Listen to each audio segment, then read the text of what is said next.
महाराज जी, आपने मतलब पहले भी मेरे को कहा था नाम जप करने को, तो मैं कर रहा था। लेकिन महाराज जी, जब भी मतलब कर रहा था, मैं नहीं आना, कर रहा हूं। अभी भी कर रहा हूँ, लेकिन मतलब महाराज लेकिन नहीं लगना। जैसे प्राणपण से लगा जाता है, ऐसे थोड़ी मन को परास्त करना कोई खेल है। जब तक वो, महाराज जी तो टेंशन होता रहता है जो। कौन सा टेंशन? खाली जगह टेंशन, भरी जगह तो टेंशन कहाँ। जैसे महाराज जी, जैसे मैं मतलब 2 साल से कोटा में तैयारी कर रहा हूँ। अभी मतलब 2 साल से नहीं हुआ, अभी ये तीसरा साल है, इस बार भी नहीं होगा तो क्या होगा? कुछ नहीं, वही एक क्षेत्र है। इसका मतलब इसके बाद शरीर छोड़ दे? या ऐसे मूर्खतावत बच्चे तो अपने शरीर का आघात कर लेते हैं। हर एक जगह हम परास्त हो गए तो क्या हमारा जीवन ही नहीं रहा? हम पढ़ाई नहीं पढ़ पाए, हम ग्रेजुएट नहीं हुए तो हमारा जीवन नहीं हुआ। क्या नहीं महाराज जी, मेरा मतलब है कि नाम तक छूट जाता है। जैसे टेंशन होता है, कल एग्जाम है, क्या होगा, ये होगा। टेंशन क्यों लेते हैं यार? समय से पढ़ो और भगवान का स्मरण करो, और आएगा तो पढ़ाई के अंदर ही। बच्चा अगर ब्रह्मचर्य ठीक है और आप नाम जप कर रहे हो, तो एक बार सुना दिया जाए हमको तो हमारे दिमाग में टेप हो जाएगा। स्मृति, ब्रह्मचर्य में वो पवित्र स्थिति है। तभी तो हम कह रहे हैं आज के जो बच्चे हैं ना, ब्रह्मचर्य का नाश करते हैं, स्मृतिहीन हो रहे हैं। अब डर लगता है परीक्षा से, ऐसे फेल हम कैसे हो जाएंगे? अगर हमसे चूक हुई है और हम फेल हो जाते हैं तो बर्दाश्त है, अगली बार हम फिर और पढ़ाई पढ़ेंगे, अगली बार हम और हिम्मत करेंगे। हम भगवान के अंश से हारने वाले नहीं हैं। ये बिल्कुल किसी भी बच्चा के मन में नहीं रहना चाहिए फेल हो गए तो क्या होगा, क्या हो गया, यही जिंदगी है, इतनी जिंदगी है। आप विचार करो, भगवान ज्ञान समुद्र, जब उनसे हम जुड़े हैं तो हर ज्ञान, हर व्यवस्था, कि अगर विद्यार्थी परास्त हो जाता है पढ़ने में तो जीवन नष्ट करने की नहीं सोचना। एक जीवन ऐसा जो जगत में प्रकाशित हो जाएगा। भगवान के आश्रित हो, कोई व्यापार कर लो, हम एक नौकरी कर लेंगे, अपने जीवन को थोड़ी नष्ट करेंगे। हम छोटे से छोटा कार्य कर सकते हैं, और भगवान हमारे साथ है तो बड़ाई उनके हाथ में, वो बड़ा करा दे। जिसको बड़ा बना देते ना, भगवान है। मच्छर को ब्रह्मा बना दे, ब्रह्मा को मच्छर बना दे, मूर्ख को विद्वान कर दे, विद्वान को मूर्ख कर दे, एक क्षण की बात है। तो ये भरोसा तो बना रहना चाहिए ना। हर जगह फेल है लेकिन एक जगह पास है। हे भगवान, मैं आपका हूं। वो उठाएंगे, वो आपको प्रकाशित करेंगे। बिल्कुल परास्त होने की बात नहीं है। दिमाग में प्रसन्नता रखो, जो होगा मंगलमय होगा। भगवान मंगल भवन है, मैं उनकी शरण में हूं। अब हमारा अमंगल नहीं हो सकता, समझ रहे ना? टेंशन किस बात की? टेंशन के टेंशन बन जाओ तो भगवान के दास हो यार। जैसे श्री जी को भी रोज बोलता रहता हूँ, मतलब इस बार हो, क्या? मतलब इस बार मतलब पास हो जाओ 2 साल से। नहीं, ये भी हम नहीं कहते, ये भी हम नहीं कहते। फिर टेंशन की टेंशन नहीं बनोगे, फिर टेंशन बन जाएगी तुम्हें। है ना? नहीं, पढ़ाई पढ़ रहा हूं, नाम जप कर रहा हूं, तुम्हारी गरज हो तो पास कर देना, तुम्हारी गरज हो तो पास कर देना। नहीं, जहां रखोगे जैसे रहोगे वैसे रहूंगा, और आपको पुकारता रहूंगा, आपका स्मरण करता रहूंगा, माया पर विजय प्राप्त हो जाएगी। अपने करने से कितना मुड़ पाएंगे, और वो जब गोद में लेके उड़ेंगे तो बहुत ऊंचाई पे चढ़ जाएंगे। इस पर ध्यान रखना। अपने भगवान के भरोसे उन्नति ही उन्नति। बड़ा प्रसंग, बड़ा उदाहरण युक्त है। एक राजा केरल के थे, उनका नाम धर्मात्मा था, धर्म के पूर्ण रक्षक। अन्य 4-5 राजाओं ने मिलकर चढ़ाई कर दी और उनको पता नहीं था। धार्मिक राजा थे, उनको पता नहीं था। और उनके संतान हुई थी, उस संतान का नाम रखा गया था चंद्रहास। पूरे राज्य में आनंद छाया हुआ था, आक्रमण चारों तरफ से हो गया, और भगवान का भजन करने वाले थे। अब पराजित तो होना ही पड़ेगा, क्योंकि चारों तरफ से बैरी राजा हैं, और पहले से सूचना होती तो तैयारी होती। अचानक आक्रमण, मारे गए, वो राजा मारे गए। अब रानी ने देखा कि पूरे महल पर आक्रमणकारी आ गए, तो दासी से पैर पकड़ा और कहा, तू ही बचा सकती मेरे बेटे को, भगवान तुझे सामर्थ्य दे। और महल में काट मार मचाए हुए थे, कोई भी वंश का नहीं बचना चाहिए। दासी ने बहुत प्रवीणता की, और टोकरी में, जिसमें दोना पत्तल डाले जाते हैं, ऐसे डालकर नीचे बालक चंद्रहास, और निकली। तो सैनिकों का क्या है, तो ऊपर से ऐसे दिखाया कि दोना पत्तल है। उनका निकलने दो, ये तो दासी है, राज परिवार का कोई नहीं बचना चाहिए। सब रानी, सब पूरा परिवार मार डाला। वो भाग करके दूसरे राज्य में पहुंची। बहुत प्रवीण थी, दासियां बहुत प्रवीण होती हैं। तो धृष्ट बुद्धि नाम के जो उस राज्य के मंत्री थे, उनकी शरण में गई, उसको राजकुमार बचाना था। तो उसने स्पष्ट कहा, मैं केरल के राजा की दासी हूं और ये मेरा पुत्र है, मैं हर कार्य में प्रवीण हूं, आप चाहे जिस दास्ता में रख लें, उस मेरे राज्य में सब विध्वंस हो गया। ये नहीं बताया कि राजकुमार है, मेरा पुत्र है और मैं इसकी रक्षा करना चाहती हूं आपकी शरण में रहकर। उन्होंने कुछ परीक्षाएं ली तो दासी कला में तो प्रवीण थी, उसे दासी बना के रख लिया और वो बालक राजमंत्री के घर में। भगवान जिसकी रक्षा करते हैं, ध्यान से सुनते रहो, भगवान किस हालत में पहुंचा दिया कि बिल्कुल मिटिया मिट। अब देखो उनकी उन्नति। अब एक दिन दृष्ट बुद्धि की पुत्री थी, उसका नाम था विषया। वो उसका जन्मदिन उत्सव मना रहे थे, तो बड़े बड़े विद्वान सब आए हुए थे। तो पुत्री का हाथ दिखाया तो विद्वानों ने ऐसे रेखा देखी और उस लड़के को देखा खेलते हुए, चंद्रास जी को। तो उनका इसका पति तो ये होगा। तो एकदम अपमान लगा ना, राज्य मंत्री और उस दासी पुत्र। तो उस समय तो कुछ नहीं बोला, जो सब सभा गई सो जल्लाद बुलाए और कहा इसको काट के फेंक दो जंगल में जाके।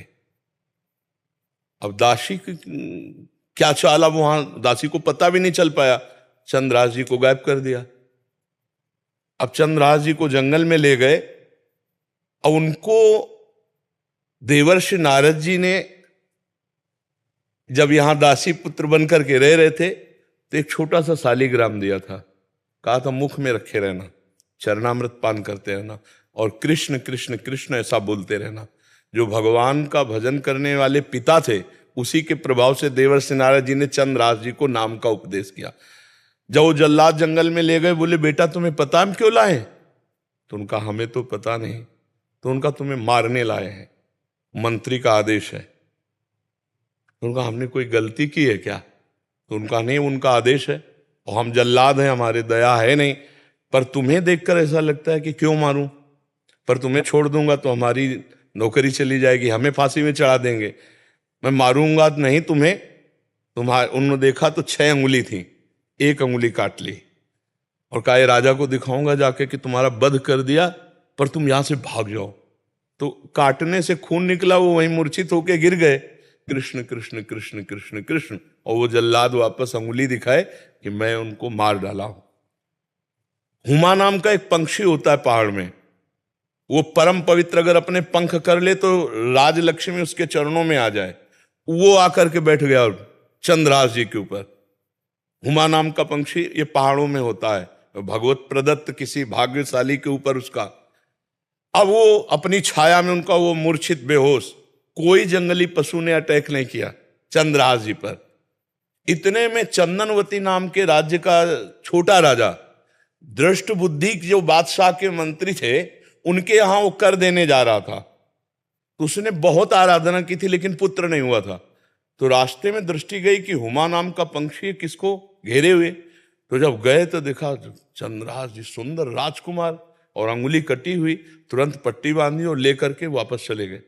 वहां नहीं गए कर देने, बड़ा उल्लास मनाया कि भगवान ने तो, हमने इतनी आराधना की, हमारे पुत्र नहीं हुआ लेकिन भगवान ने पुत्र दिया, मैं इसे राजकुमार पदवी देता हूं। छोटा राजा अपने राज्य का राजकुमार बना करके पालन पोषण किया और 10 वर्ष हो गए। वो कर देने नहीं गया बादशाह के यहां। तो बादशाह ने दृष्ट बुद्धि से कहा चंदनवती नगर का राजा कर देने नहीं आया, जाओ यदि वहां सम्मान पूर्वक कर दे तो ठीक है, नहीं उनका विनाश कर दो। मंत्री पूरे परिकर सहित आक्रमण किया। तो चंदनवती राजा का ऐसा वैभव था कि जब से चंद्रास जी उनके यहां राजकुमार बने, उनको डर ही नहीं था, क्योंकि चंद्रास जी भगवान का भजन करने वाले। तो दृष्ट बुद्धि नजदीक आया और कहा कर दे दो, नहीं तो युद्ध करो। तो उनका वैसे युद्ध की जरूरत नहीं, पर हम तुम्हें कर नहीं देंगे, हम समर्थ राजा है। चंद्रास जी ने इशारा किया कि विरोध नहीं। चंद्रास जी ने कहा कि हम स्वयं कर देने के लिए तैयार हैं, आप शांत रहिए। उसकी दृष्टि में दृष्टि मिली तो उसने, ये वही बालक है, क्योंकि नेत्र इसके वही हैं जो उनके घर में रहा था दासी पुत्र बल करके। तो चंदनवती के नरेश से कहा कि तुमने इस बालक को कहां पाया? तो उन्होंने पूरी बात सुनाई। तो उन्होंने कहा अरे फिर तो जो प्रारब्ध है वो होके रहेगा, ये मेरी बेटी का दूल्हा, अरे इसको मैं दूल्हा नहीं बनने दूंगा। उसने कहा मैं कर माफ करता हूं, केवल तुम एक बार बादशाह के सामने जाओ, पहले तुम नगर में जाओगे हमारे घर, वहां तुम्हारा स्वागत होगा और इसके बाद तुम बादशाह के पास जाओगे। का स्वीकार है। राजा को मना लिया चंदनवती नरेश को कि महाराज आप चिंता मत कीजिए। और पहले था कि अगर पत्र लिख दिया जाए तो जिसके लिए लिखा जाता था, धर्म कहता था बीच में खोल के नहीं पढ़ना, उन्हीं के वध के लिए उन्हीं को पत्र लिखा। और उनके जो बेटे थे उनको लिखा कि बेटा ये पुरुष जिसको मैं भेज रहा हूं, जाते ही विष दे दिया जाए, जाते ही भोजन में विष, हलाहल तुरंत मर जाना चाहिए।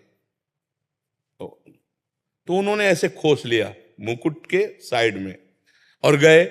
भगवान की इच्छा, उस दिन उपवन में उन्होंने अपना घोड़ा रोका कि थोड़ी देर बाद चले जाएंगे उपवन में। और उपवन था वो राजकुमारियों का, और उसमें आई थी उनकी बेटी जिसका नाम था विषया।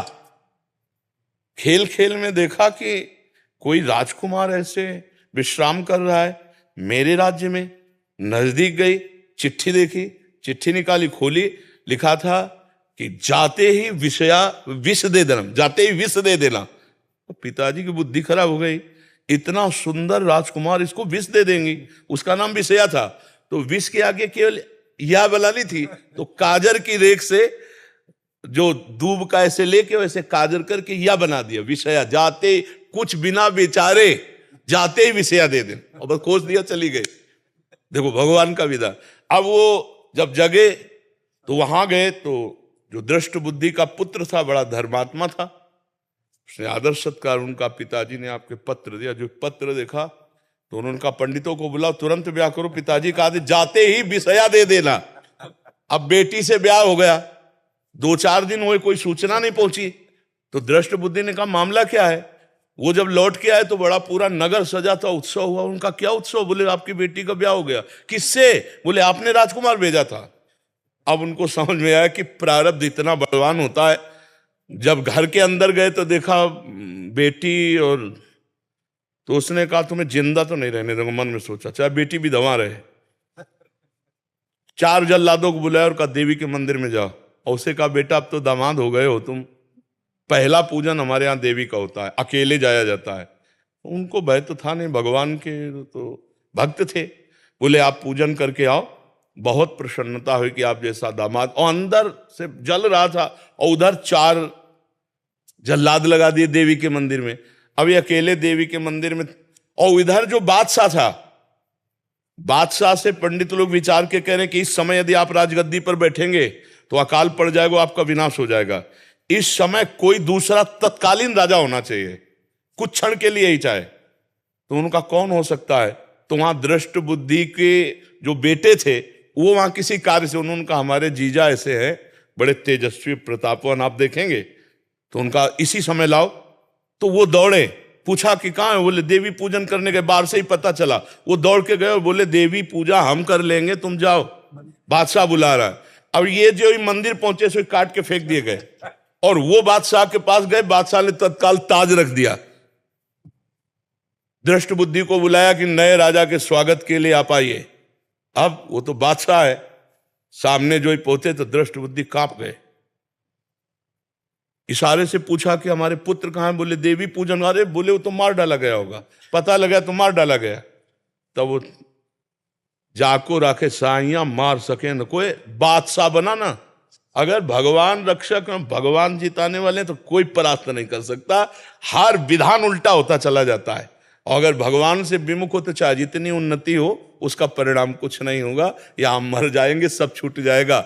नाम भगवान का, वास्त्र भगवान का, वो उठाते हैं तो उठाते चले जाते हैं ना। तो कभी भी डिस्टर्ब नहीं होना चाहिए। ये बात कभी नहीं लानी चाहिए कि मैं शरीर छोड़ दूं किसी भी विषय में, हार जाए या किसानी में कोई व्यवधान या पढ़ाई में। अरे हम फिर जीतेंगे यार, संघर्ष ही जीवन है। उसके लिए थोड़ी है कि जीवन ही नष्ट कर दो। तो जीवन नष्ट करने के बाद वहां कोई विश्राम स्थल थोड़ी बना है, फिर भेज दिए जाएंगे नीची योनियों में। क्या क्या कष्ट होता है। आप देखो ना, ये मुर्गा मुर्गी बकरा बकरा जीवात्मा तो लोग कैसे जिंदा भूंज रहे हैं। कितना दया खत्म हो चुकी है, जिंदा भूंज रहे हैं, खा रहे हैं, शरीर बढ़ा रहे हैं, मरेंगे, नरक जाएंगे। तो हमें कोई मनुष्य जन्म मिला है, अब इतना भजन कर लेना है कि इससे नीचे न गिरे। अगर चांस मिले तो पुनः मनुष्य बने और धर्म पूर्वक अपने राष्ट्र की सेवा करें, समाज की सेवा करें, भगवान का भजन करके जीवन पवित्र बनावें।